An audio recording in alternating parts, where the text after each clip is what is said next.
श्री शिव महापुराण द्वितीय खंड 8वां अध्याय में दक्ष पत्नी के गर्भ में आदिशक्ति का आगमन की कथा बताई गई है।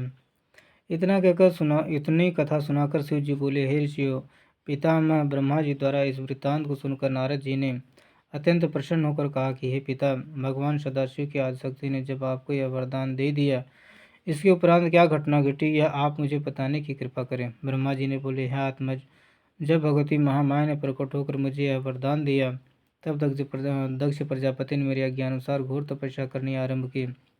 उसने तीनों प्रकार का प्राणायाम करते भगवती रानी के चरणों कमलों में अपने हृदय को स्थित किया।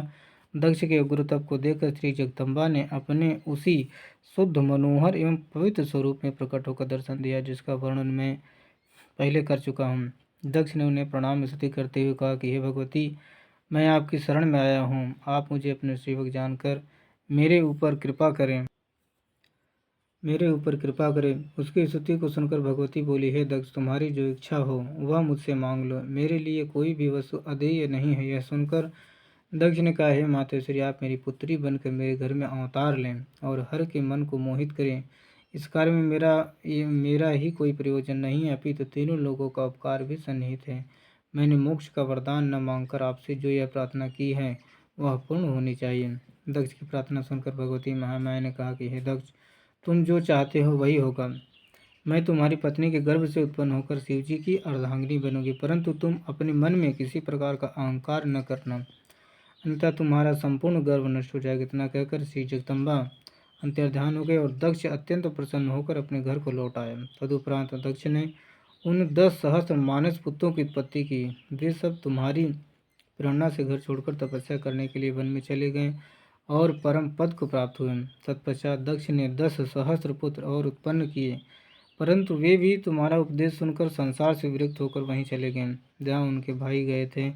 उस समय दक्ष ने अत्यंत क्रुद्ध होकर तुम्हें यह श्राप दिया कि हे नारद, तुम अत्यंत अधम हो, क्योंकि तुमने मेरे सब पुत्रों को मेरे विरुद्ध कर दिया। अब मैं तुम्हारे कर्म के अनुसार तुम्हें यह श्राप देता हूँ कि तुम किसी एक स्थान पर न ठहर कर सदैव भ्रमण किया करोगे। हे नारद, तुम्हें यह श्राप देने के उपरांत दक्ष को अपने मन में कुछ संतोष हुआ। तब उसने अपने मन में यह निश्चय किया कि अब वो कुछ मैथुनी श्रेष्ठी उत्पन्न करनी चाहिए। विचार करके दक्ष ने वीर प्रजापति की पुत्री वीरनी के साथ विवाह किया। विवाह के उपरांत दक्ष ने अपने हृदय में भगवती जगदम्बा का ध्यान किया। उस समय श्री जगदम्बा जी ने भी अपने मन में यह विचार किया कि अब मुझे दक्ष के घर में जन्म लेकर उसका मनोरथ पूर्ण करना चाहिए। यह निश्चित कर वे दक्ष के हृदय में प्रवेश कर गई। उस समय दक्ष प्रजापति को अत्यंत प्रसन्नता हुई और भगवती के तेज से उनका शरीर प्रदीप्त हो उठा। तदुपरांत शुभ अवसर पाकर दक्ष ने उस तेज को अपने मन में स्थिर कर दिया।